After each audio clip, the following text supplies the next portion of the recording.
नमस्कार मित्रांनो, आज मी तुम्हाला एक आगळीवेगळी गोष्ट या चॅनलवर तुमचं स्वागत आहे. कथेला जास्तीत जास्त लाईक करा, शेअर करा आणि चॅनलला सबस्क्राईब करा. चला तर मग कथेला सुरुवात करू. मी सीमा. मी एका कॉर्पोरेट कंपनीत जॉब करायची. मी माझी स्वतंत्र राहायचे. मला एक सवय होती समाजसेवेची. कोणा गरजू व्यक्तीला पाहिलं की मी त्याला लगेच मदत करायची. एखादा व्यक्ती मला अडचणीत दिसला तर मी स्वतःहून त्याची मदत करायची. पण यावेळी माझी ही सवय मला खूप महागात पडणार होती. मी माझ्या ऑफिसमधल्या होती. आता काही दिवसापूर्वीच माझ्या ऑफिसमध्ये काही मुलांची भरती झाली होती. त्यात मुले होते आणि मुली होत्या. इंटरव्ह्यूमध्ये एका मुलाने मला फार इम्प्रेस केलं होतं. त्याचं नाव होतं विवेक. तो फारच हुशार आणि मेहनती मुलगा होता. त्याची ही पहिलीच नोकरी होती. विवेक फार हुशार होता. तो ऑफिसमधील काम अगदी अचूकपणे करायचा. पण त्या मेहनती मुलाच्या आयुष्यात अशा प्रकारे कष्ट असतील हे मला ठाऊक नव्हतं. एके दिवशी रात्री ऑफिसमधून घरी आल्यावर मी काही जेवणाचे डबे घेतले व बस स्थानकावर ते गरीब लोकांना द्यायला गेले. आठवड्यातून एक दिवस मी अन्नदान करायचे. बस स्थानकावर पोहोचल्यावर माझ्या गाडीवर बऱ्याच गरजू लोकांची गर्दी झाली. तिथल्या गरजू लोकांना माझी चांगली ओळख झाली होती. मी प्रत्येक आठवड्याला तिथल्या लोकांसाठी काही ना काही खायला घेऊन जायचे. माझी गाडी पाहताच तिथले गरजू लोक माझ्या गाडीजवळ धावत आले. मी सगळ्यांना अन्न वाटप केलं. अन्न वाटप झाल्यानंतरही माझ्याकडे खाण्याचे काही डबे शिल्लक होते. मी इकडे तिकडे नजर टाकली आणि कोणी राहिले असेल तर त्यालाही जेवण देऊयात या अनुषंगानेच मी इकडे तिकडे नजर मारत होते. आणि तेव्हा माझी एक नजर एका व्यक्तीवर पडली. तो व्यक्ती मला पाणी पिऊन झोपताना दिसला. मला वाटलं बिचारा फक्त पाणी पिऊनच झोपत आहे. मी तेव्हा जेवणाचा डबा घेऊन त्याच्या जवळ गेले. मी त्याला जेवण देण्यासाठी त्याला आवाज दिला. ती व्यक्ती अशी मागे वळली तसं त्या व्यक्तीला पाहून मी थक्कच राहिले. कारण तो कोणी गरीब नसून तो आमच्या ऑफिसमध्ये काम करणारा एक कर्मचारी होता. आताच काही दिवसांपूर्वी त्याची आमच्या कंपनीत नोकरी लागली होती. तो कर्मचारी होता विवेक. विवेकला त्या परिस्थितीत पाहून मी शॉक झाले होते. तो तर मला पाहताच घाबरला. तो एकदमच जागचा उठून बसला. तो मम करू लागला. म्हणाला, मॅडम तुम्ही इथे? तुम्हाला मी त्याला जागीच काही प्रश्न केले नाही. मी त्यालाच माझ्यासोबत माझ्या गाडीत घेऊन गेले. गाडीत बसल्यावर मी त्याला विचारलं की विवेक हे सगळं काय आहे? तू एका कॉर्पोरेट कंपनीत जॉब करतोस. ऑफिसमध्ये असताना तुझ्याकडे बघून असं वाटत नाही की तू संध्याकाळी बस स्थानकावर असं राहत असशील. तुझ्यासारख्या हुशार मुलावर ही वेळ आली तरी कशी? तुझ्या घरी तुझे काही वाद झालेत का? तसं काही असेल तर मला सांग. मी तुझ्या घरच्यांना समजावते. नाहीतर आजची रात्र तू माझ्या घरी थांबू शकतोस. उद्यापर्यंत तुझ्या घरच्यांचा राग शांत होईल. मी एकसारखे बोलत होते पण विवेक मात्र खाली मान घालून बसला होता. तो कुठल्या विचारात गर्क झाला होता काही समजत नव्हतं. मग तेव्हा मी त्याच्या खांद्यावर हात ठेवला आणि तो एकदम दचकला. मी त्याला म्हणाले, विवेक तू कुठल्या विचारात गुंग झालायस? काय झाले मला व्यवस्थित सांगशील का? विवेक मला त्याच्या अडचणी सांगायला लाजत होता. त्याला बोलक करण्यासाठी मला जेव्हा जरा कठोर वागावं लागलं. मी म्हणाले, विवेक मी तुझी बॉस आहे आणि त्या नात्याने तुला मला सगळं सत्य सांगावं लागेल. ही माझी ऑर्डर. बोल काय झालंय का? तू असा बस स्थानकावर झोपत होतास? मी थोडं वरच्या स्वरातच बोलले होते. माझ्या स्ट्रिक्ट आवाजाला विवेक घाबरला. तो मला सगळं सत्य सांगू लागला. म्हणाला, मॅडम माझ्या घरी वाद वगैरे झाले नाहीत. मुळात या शहरात माझं कोणीच नाही आहे. माझे आई बाबा गावी असतात. मी एका छोट्याशा गावातून आलो आहे. या शहरात मला नोकरी तर लागली पण अजून माझ्या राहण्याचा ठाव ठिकाणा लागला नाही. मी हॉस्टेलमध्ये PGमध्ये बऱ्याच ठिकाणी राहण्यासाठी विचारपूस केली पण प्रत्येकजण 20 ते 30 हजार डिपॉझिट आधी मागत आहे. दर महिन्याला 7 ते 8 हजार रुपये तिथलं रेंट आहे. मी एवढे पैसे नाही देऊ शकत. म्हणूनच मी बस स्थानकावर राहण्याचा मार्ग निवडलाय. आता या बस स्थानकावरील तो बाकडा माझा बेड आहे आणि येथील सार्वजनिक स्वच्छतागृह माझ्यासाठी रेस्ट रूम आहे. तिथेच मी स्नान करतो, ऑफिससाठी तयार होतो. हे खरं सत्य आहे मॅडम. कृपया तुम्हाला एक विनंती आहे. आता तुम्हाला माझं सत्य माहीत झालंय तर प्लीज ऑफिसमध्ये ते कोणाला कळू देऊ नका. ऑफिसमध्ये माझे काही नवीन मित्र झालेत. त्या सगळ्यांची फॅमिली इथेच राहते. प्रत्येकाचे आईवडील काही ना काही नोकरी करतात. ती मुलं तर नावाला नोकरी करायला लागलेत. त्यांना पैशाची गरज नाही आहे. माझ्या सोबतच्या मित्रांच्या घरीची परिस्थिती व्यवस्थित आहे पण मी त्यांच्यापेक्षा फार वेगळा आहे. मी असं बस स्थानकावर राहतो तेथील स्वच्छतागृहात मी तयार होतो हे जर कोणाला समजलं तर माझे मित्र माझ्यापासून मैत्री तोडतील, सगळे माझा तिरस्कार करतील. म्हणून कृपया करून तुम्ही ही गोष्ट कोणाला कळू देऊ नका. माझ्यासाठी एवढंच करा, मी तुमचा फार आभारी राहील. तेव्हा विवेकची सत्यता ऐकून मला त्याची फार दया आली. मी त्याच्यासाठी काय करू शकते हाच विचार माझ्या डोक्यात चालला होता. तेव्हा जो विचार माझ्या डोक्यात आला तो मी लगेच बोलून गेले. मी काहीही विचार केला नाही. मी झटक्यात विवेकला म्हणाले, विवेक, आजपासून तुला या बसस्थानकावर राहायची गरज नाही. तू माझ्यासाठी या सगळ्या गरजू व्यक्तींपेक्षा थोडा वेगळा आहेस. तुझं आणि माझं नातं वेगळं आहे. तू माझा हुशार कर्मचारी आहेस. तू आजपासून माझ्यासोबत माझ्या घरी राहायचं. आणि हो, ही गोष्ट ऑफिसमधून तू कोणाला कळू देऊ नकोस, कारण मला माझा मोठेपणा लोकांमध्ये मिरवायला आवडत नाही आणि म्हणूनच मी तुला माझ्या घरी राहायला जागा दिली आहे. याबद्दल तू कोणाला काही सांगू नकोस. काही गोष्टी जेवढ्या गुप्त असतील तेवढेच बरं असतं. माझं बोलणं ऐकून विवेकने थेट माझे पाय धरले. तो म्हणाला, मॅडम, तुम्ही खरंच मला तुमच्या घरी राहायला जागा देत आहात, पण तुमच्या परिवारातील लोक मला तुमच्या घरी राहू देतील? तुमचे मिस्टर ते तुमच्यावर काही संशय तर घेणार नाही ना? माझ्यामुळे उगाच तुमच्या घरात वाद नको. मी त्याला म्हणाले, विवेक, माझ्या घरी मी एकटीच असते. माझी मुलं माझ्या बहिणीकडे राहतात. फार कमी वयात माझा डिवोर्स झाला आहे. त्यावेळी जेव्हा माझा डिवोर्स झाला होता तेव्हा माझी परिस्थिती फार नाजूक होती. मी माझ्या मुलांना 2 वेळेचं अन्न भरवू शकले एवढाही पैसा माझ्याकडे नव्हता. तेव्हा माझ्या बहिणीने व माझ्या दाजींनी मला मदत केली. त्यांनी माझ्या मुलांच्या शिक्षणाचा सगळा खर्च उचलला. लहानपणापासून माझी मुलं त्यांच्या मावशीकडे राहत आहेत. ते तिथेच त्यांचे शिक्षण घेत आहेत. आता मी माझ्या मुलांचा खर्च माझ्या बहिणीला पाठवत असते. आज मी माझ्याकडून होईल तेवढी थोडीफार मदत लोकांनाही करत असते, कारण मीही फार गरिबीचे दिवस काढले आहेत. म्हणून माझ्याने कोणाचं दुःख बघवलं जात नाही. तू आता मला जास्त प्रश्न विचारू नकोस. मी तुला एकदा सांगितलंय की तू आजपासून माझ्या घरी माझ्यासोबतच राहणार. तुला आता असं बसस्थानकावर राहण्याची गरज नाहीये. विवेक माझे फार आभार मानू लागला. तो माझ्यासोबत माझ्या घरी राहायला तयार झाला होता. मी मोठ्या मनाने आणि चांगल्या विचारांनी त्याला माझ्या घरी राहण्यासाठी जागा दिली. परंतु प्रत्येक वेळी प्रत्येक गोष्टही योग्यच होईल असं नसतं. यावेळी माझे परोपकार माझ्यावरच उलट फिरणार होते. ते म्हणतात ना, नव्याचे 9 दिवस असतात. अगदी तसंच विवेकच्या बाबतीतही घडलं. तो सुरुवातीला महिनाभर माझ्यासोबत छान राहिला. तो आपल्या घराप्रमाणे घरात मिक्स झाला होता, पण अचानक त्याच्या वागण्यात अंदाज बदलू लागला. आम्ही दोघे सोबतच राहायचो, एकाच ऑफिसमध्ये काम करायचो, पण तरीही आजपर्यंत आम्ही ऑफिसला कधी सोबत गेलो नव्हतो. सुरुवातीचे 2-3 दिवस मी त्याला माझ्या गाडीमधूनच ऑफिसमध्ये घेऊन जात होते. परंतु एके दिवशी मला ऑफिसमधील माझ्या एका मैत्रिणीने विवेकला गाडीतून सोडताना पाहिलं आणि तिने मला 17 प्रश्न विचारले. त्या दिवसातून मी विवेकला माझ्यासोबत गाडीत घेऊन जाणं बंद केलं. मी त्याला सेकंड हँड बाईक खरेदी करून दिली. तो दर महिन्याला त्या गाडीचे पैसे हळूहळू करून देऊ लागला होता. आता तो त्याच्या 2 व्हीलर बाईकने ऑफिसला जायचा व मी नेहमीप्रमाणे माझ्या मोठ्या गाडीने ऑफिसला जात असायची. ऑफिसमध्ये आमचं नातं फार प्रोफेशनली असायचं. बॉस आणि कर्मचारी या पलीकडे आमचा काहीही संबंध नाही असं आम्ही वागायचो. विवेकही बिलकुल अनप्रोफेशनल वागायचा नाही. तो दर्शवायचा नाही की आम्ही दोघे सोबतच राहतो. त्याचं वागणं स्ट्रेट फॉरवर्ड होतं. जिथे जसं वागायला हवं तसं तो अगदी व्यवस्थित वागायचा. मला त्याचा तो समजूतदारपणा फार आवडायचा. विवेक एक चांगला कुकही होता. तो अधूनमधून मला त्याच्या हातचं जेवणही बनवून खाऊ घालायचा. एकदा मला महिना चालू होता तेव्हा माझ्याने अजिबात घरातील कामं होत नव्हती. मी तर स्वयंपाकासाठी अजिबात उभं राहू शकत नव्हते. मी चांगला पैसा कमवत असले तरीही मी घरात कामाला बाई लावली नव्हती, कारण मला दुसऱ्यांच्या हातचं काम आवडायचं नाही. पण विवेक मात्र अगदी घरच्या सारखं काम करायचा. त्यावेळी महिना चालू असताना मी जरा 5 दिवस अस्वस्थ राहायचे. याआधी मी माझ्या मैत्रिणीला काही दिवसांसाठी घरी बोलावून घ्यायचे किंवा जेवणाचं पार्सल बाहेरून घरगुती मेसमधून मागवायचे. यावेळी मी तेच करत होते. मी माझ्या विवेकसाठी 5 दिवसांकरिता 2 वेळेचा टिफिन घरगुती मेसमधून मागवू लागले होते. पण यावेळेस मेसमधलं जेवण फार बेचव आलं होतं. मी तर पहिला घास खाल्ला आणि तिथेच थांबले. मला विवेकने विचारलं की मी मेसमधून टिफिन का मागवलाय?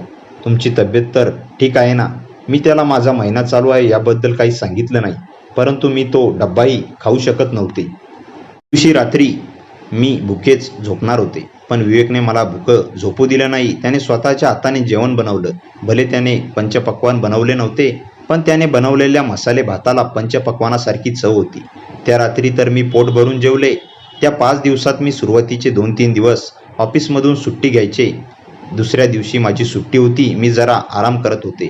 सकाळी 9 वाजता विवेक कॉफी घेऊन आला. कॉफी पीत असताना त्याने मला विचारलं की तुम्हाला काय होतंय? मी तुम्हाला हॉस्पिटलमध्ये घेऊन जातो. जो काही त्रास होत असेल तुम्हाला प्लीज मोकळ्यापणाने सांगा, म्हणजे तसं आपण त्या स्पेशालिस्ट डॉक्टरकडे जाऊ शकतो. विवेक फारच हट्ट करू लागला. त्याच्या हट्टापुढे मी शेवटी हात टेकले व त्याला इच्छा नसताना सगळं सांगितलं. ते ऐकून तो म्हणाला, अरे एवढंच ना, एवढं काय लाजायचं त्यात? या गोष्टी नैसर्गिक आहेत. मी आता लहान राहिलो नाही. मलाही समजतं आणि मला काय लाजायचं. आता पण आपण पार्टनर आहोत, म्हणजे आपण सोबत राहतो तर आपण हाऊस पार्टनर आहोत ना. तो पुढे म्हणाला, आता तुम्ही आराम करा. काही लागलं तर मला सांगा.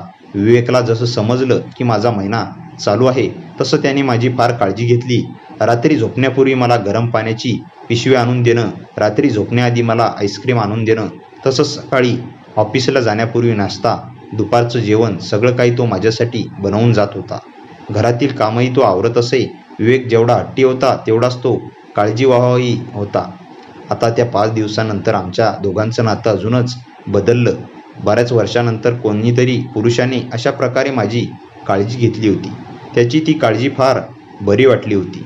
माझं अर्ध दुखणं तर विवेकची काळजी पाहूनच नाहीसं झालं होतं. मला वाटत होतं की तो नॉर्मली हाऊस पार्टनर म्हणून माझी काळजी घेतोय, कारण घरात प्रत्येक सदस्य एकमेकाची काळजी घेतोच आणि काळजी घेण्यासाठी कोणाला सांगायची गरज नसते. जिथे आपलं पण असतं तिथे काळजी न सांगता घेतली जाते. मी विवेकला घरातील सदस्य समजायचे, पण त्याच्या मनात असे विचार चालले होते ज्याचा मी स्वप्नातही विचार केला नव्हता. विवेक रोज टप्प्याटप्प्याने एक पाऊल पुढे टाकत होता. तो गोडवा वाढवण्याचा प्रयत्न करत होता. मला असं वाटू लागलं होतं की नियती त्याच्यासोबत होती की काय, तीही त्याला गोडवा वाढवण्यास साथ देत होती. एकदा काय झालं, मी नेहमीप्रमाणे आवरून ऑफिससाठी निघाले, पण गाडीजवळ येताच मला दिसलं की माझी गाडी पंक्चर होती. एवढ्या सकाळी मेकॅनिक यायला तयार नव्हता. मग तेव्हा विवेकला मी म्हणाले की आज मी तुम्हाला माझ्या गाडीवर ऑफिसला सोडतो. याआधी तुम्ही माझी बऱ्याचदा मदत केलीच आहे. आज मला एक छोटीशी संधी मिळाली तुमची थोडीफार सेवा करण्याची. प्लीज नाही म्हणू नका. असंही गाडीचं मागचं सीट नेहमी खालीच असतं, आजही खालीच राहील. मग जर तुम्ही माझ्यासोबत आलात तर तुमचा वेळही वाचेल आणि माझ्याकडून तुमची थोडी सेवाही होईल. आता तुम्ही कॅब बुक केली तर ट्रॅफिकमध्ये अडकण्याची दाट शक्यता आहे, पण माझ्यासोबत 2 व्हीलरवर आलात तर वेळेच्या आधी ऑफिसमध्ये पोहोचाल, कारण 2 व्हीलर ट्रॅफिकमध्ये अडकत नाही, ती पटकन निघून जाते. त्याचं म्हणणं बरोबर होतं. रोज मी ट्रॅफिकमुळेच अर्धा तास लवकर घरून निघायचे, पण आज तर गाडी पंक्चर असल्यामुळे माझा तो अर्धा तास कधीच निघून गेला होता. कॅबने जायचं म्हटलं तर ऑफिस टायमिंग असल्यामुळे मी नक्कीच ट्रॅफिकमध्ये अडकले असते. तेव्हा माझ्यासमोर विवेक सोबत जाण्याचा योग्य पर्याय होता. मला वेळेत ऑफिसला पोहोचायचं होतं. मग तेव्हा मी विवेकसोबत ऑफिसला जायला निघाले. मी त्याला ऑफिसच्या थोडं अलीकडेच मला सोडायला सांगितलं, कारण जर कोणी बघितलं असतं तर काही विचार केला असता की लोकांच्या विचारांना आपण आळा घालू शकत नाही. समोरचा काय विचार करत आहे हा विचार आपण करण्यापेक्षा आधीच माणसाने सावधगिरी घेतलेली बरी असते. त्यावेळी ऑफिसच्या थोडं अलीकडे उतरून मी माझी सावधगिरी बाळगली होती. विवेकसोबतच्या त्या 2 व्हीलरवरून येताना मला फार बरं वाटलं. अगदी तसं वाटलं होतं की आजच्या त्या तरुण पिढीसारखं मी लॉंग ड्राईव्हला निघाले होते. 2 व्हीलरचा प्रवास काही वेगळाच होता. मला फार आनंद मिळाला होता. पुढे 2 दिवसांनी माझी सुट्टी होती. शनिवार रविवार आम्हाला सुट्टी असायची. सुट्टीच्या दिवशी मी काही ना काही वेगळं खायला बनवायचे. मागच्या वेळी माझ्या आवडीचा पुरणाचा बेत मी बनवला होता. यावेळी मी विवेकला त्याची आवडती डिश विचारली. त्याने मला कांदा भजी व बटाटा भजी सांगितलं. मी त्याला दुसरं काहीतरी सांग म्हणाले, कारण मी तेलकट खायचे नाही. मी रोज नियमित व्यायाम करायचे. मी स्वतःला व्यवस्थित ठेवलं होतं. आठवड्यातून 1 दिवस मी स्वतःला ट्रेन द्यायचे. बाकी आठवड्यातील 6 दिवस स्ट्रिक्टली माझं डाएट असायचं. मी त्याला दुसरं काहीतरी सांग म्हणाले, कारण मी तेलकट खायचे नाही. मी रोज नियमित व्यायाम करायचे. मी स्वतःला व्यवस्थित ठेवलं होतं. आठवड्यातून 1 दिवस मी स्वतःला ट्रेन द्यायचे. बाकी आठवड्यातील 6 दिवस माझा डाएट असायचा. पण विवेक हट्टाला पेटला होता. तो म्हणाला, मॅडम आठवड्यातून एक दिवस तरी आपल्या मनासारखं खाल्लं पाहिजे. आयुष्य फक्त नियमावर चालत नाही, थोडा आनंदही घ्यावा लागतो. त्याच्या त्या बोलण्यामध्ये काहीतरी वेगळाच गोडवा होता. मी थोडा विचार केला आणि शेवटी त्याचा हट्ट मान्य केला. त्या दिवशी आम्ही दोघांनी मिळून स्वयंपाक केला. तो कधी पीठ मळत होता तर कधी कांदे कापत होता आणि मी त्याला बघत होते. त्याच्या चेहऱ्यावर एक वेगळीच खुशी दिसत होती, जणू तो हा क्षण खूप दिवसांपासून जगायची वाट बघत होता. आम्ही दोघांनी मिळून भजी बनवली आणि एकत्र बसून खाल्ली. त्या साध्या जेवणातही एक वेगळीच चव होती. त्या दिवशी आमच्यात खूप गप्पा झाल्या. हसणं खेळणं सगळं काही अगदी कुटुंबासारखं वाटत होतं. पण मला अजूनही जाणवत होत नव्हतं की विवेकच्या मनात काहीतरी वेगळंच चाललंय. पुढच्या काही दिवसांत विवेक अजूनच माझ्या जवळ येण्याचा प्रयत्न करू लागला. तो माझ्या छोट्या छोट्या गोष्टींवर लक्ष ठेवू लागला. मी उशिरा घरी आले तर तो काळजीने विचारपूस करायचा. मी फोन उचलला नाही तर तो वारंवार कॉल करायचा. सुरुवातीला मला ते त्याचं केअरिंग वाटायचं, पण हळूहळू मला त्यात काहीतरी वेगळं जाणवायला लागलं. एके दिवशी ऑफिसमध्ये मी एका जुन्या क्लायंटसोबत बोलत होते. तो क्लायंट माझा चांगला मित्र होता. आम्ही असंच बोलत होतो तेव्हा विवेकने आम्हाला पाहिलं आणि त्याच्या चेहऱ्यावर एक विचित्र राग दिसला. संध्याकाळी घरी आल्यानंतर त्याने मला थेट विचारलं, तो कोण होता? तुम्ही त्याच्यासोबत इतकं का हसत बोलत होता? त्याचा आवाज ऐकून मी चकित झाले. मी शांतपणे समजावलं की तो माझा क्लायंट आहे आणि मित्रही आहे. पण विवेकला ते काही पटत नव्हतं. त्याच्या बोलण्यात एक प्रकारचा अधिकार जाणवत होता. अजून मी त्याची काहीतरी मालमत्ता आहे. त्या दिवसानंतर मी जरा सावध झाले. मला जाणवलं की मी ज्या विश्वासाने त्याला माझ्या घरी आणलं होतं, तो विश्वास आता डळमळीत होऊ लागलाय. एके रात्री मी झोपले होते तेव्हा अचानक मला जाणवलं की कोणीतरी माझ्या खोलीच्या दाराजवळ उभं आहे. मी उठून पाहिलं तर विवेक होता. तो मला म्हणाला, झोप येत नव्हती म्हणून मी फक्त पाहायला आलो की तुम्ही ठीक आहात ना. पण त्याचा तो वेळ आणि त्याचं वागणं मला खूप विचित्र वाटलं. त्या रात्री मला अजिबात झोप लागली नाही. दुसऱ्या दिवशी मी ठरवलं की आता काहीतरी निर्णय घ्यायलाच हवा. मी ऑफिसमध्ये त्याच्याशी खूप प्रोफेशनल वागू लागले आणि घरीही त्याच्याशी अंतर ठेवू लागले. पण विवेकला ते सहन होत नव्हतं. एके दिवशी त्याने मला स्पष्टपणे सांगितलं की तो मला आवडतो आणि तो माझ्यासोबत आयुष्य घालवू इच्छितो. ते ऐकून माझ्या पायाखालची जमीन सरकली. मी त्याला स्पष्ट सांगितलं की मी त्याला फक्त एक कर्मचारी आणि घरातील सदस्य म्हणूनच पाहते, त्यापेक्षा काहीही नाही. पण तो ऐकायला तयार नव्हता. त्याच्या डोळ्यात एक वेडसरपणा दिसत होता. त्या क्षणी मला कळून चुकलं की मी मोठी चूक केली आहे. माझी मदत आता माझ्याच विरुद्ध वळली होती. त्या दिवसापासून घरातील वातावरण तणावपूर्ण झालं होतं. मला भीती वाटू लागली होती की पुढे काय होईल. मी एक निर्णय घेतला आणि दुसऱ्याच दिवशी मी त्याला घर सोडायला सांगितलं. सुरुवातीला तो तयार नव्हता, पण मी कठोरपणे बोलले आणि शेवटी त्याला जावंच लागलं. तो घर सोडून गेला. पण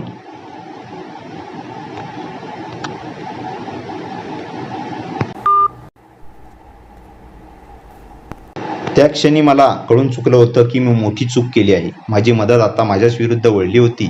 त्या दिवसापासून घरातील वातावरण तणावपूर्ण झालं होतं. मला भीती वाटू लागली होती की पुढे काय होईल. मी एक निर्णय घेतला आणि दुसऱ्या दिवशी मी त्याला घर सोडायला सांगितलं.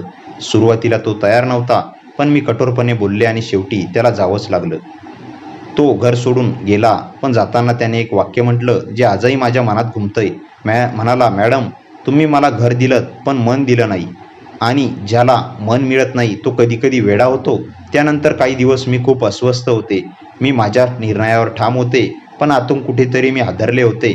मला कळलं होतं की मदत करताना सीमारेषा ठेवलं किती महत्त्वाचं असतं. प्रत्येकाला मदत करावी, पण स्वतःची सुरक्षितता आणि मर्यादा विसरून नाही. त्या घटनेनंतर मी खूप काही शिकले आणि आयुष्यात पुढे जाण्याचा प्रयत्न करू लागले. विवेक घर सोडून गेल्यानंतर काही दिवस माझं आयुष्य पूर्वीसारखं शांत व्हायला लागलं. पण ती शांतता वरवरची होती. मनाच्या आत कुठेतरी एक भीती घर करून बसली होती. रात्री उशिरा दरवाजाची बेल वाजली तरीही मी दचकायचे. फोनवर अनोळखी नंबरवरून कॉल आला तरी हृदयाचे ठोके वाढायचे. मी स्वतःला समजावत होते की सगळं संपलं आहे, पण नियतीला अजून काहीतरी वेगळंच मान्य होतं.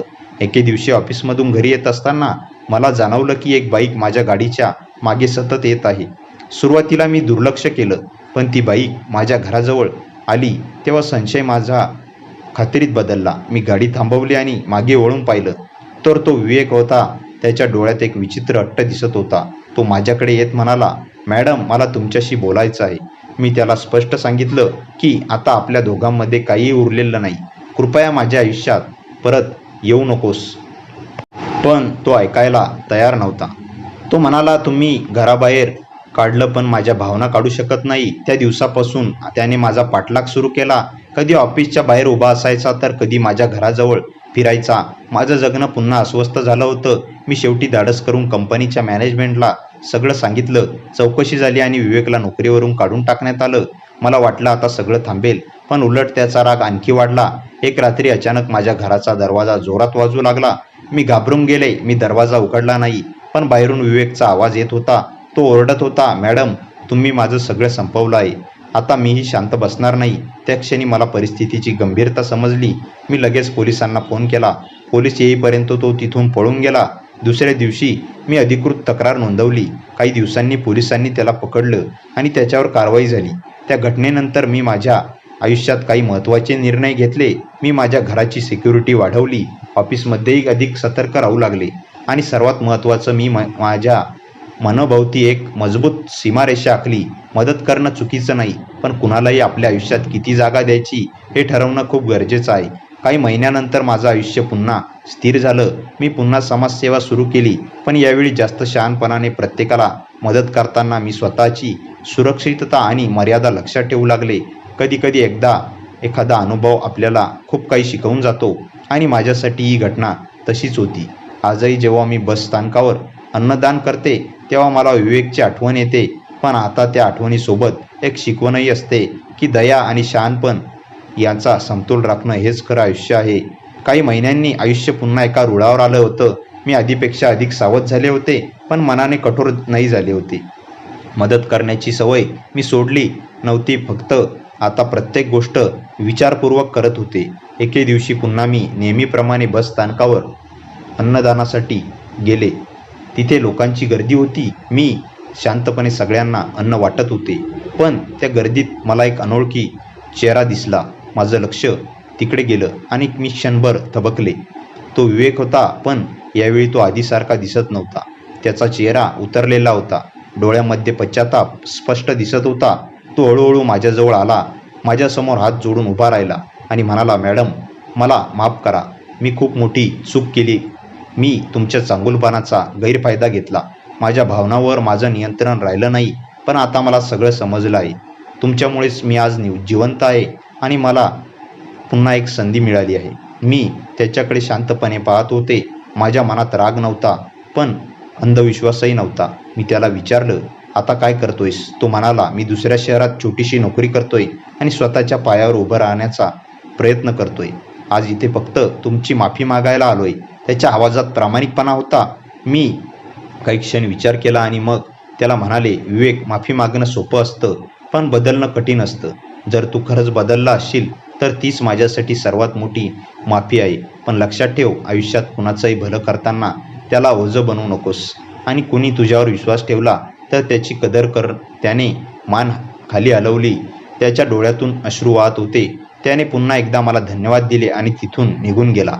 मी त्याला थांबवलं नाही, कारण काही नात्यांचा शेवट तिथेच होणं योग्य असतं. त्या दिवशी मला एक वेगळीच शांती मिळाली. मी पुन्हा अन्नदान सुरू केलं, पण यावेळी माझ्या चेहऱ्यावरचा एक वेगळीच समजूतदार स्मित होतं. आयुष्याने मला एक कठोर पण महत्त्वाची शिकवण दिली होती की मदत करा, पण मर्यादा ठेवा. विश्वास ठेवा, पण स्वतःला हरवू नका. आणि सर्वात महत्त्वाचं म्हणजे स्वतःची किंमत कधीच कमी करू नका. त्या दिवसानंतर माझं आयुष्य पुन्हा नव्याने सुरू झालं. यावेळी मी अधिक मजबूत, अधिक शहाणी आणि अधिक सजग झाले होते. मित्रांनो, कथा कशी वाटली कमेंटमध्ये नक्की सांगा.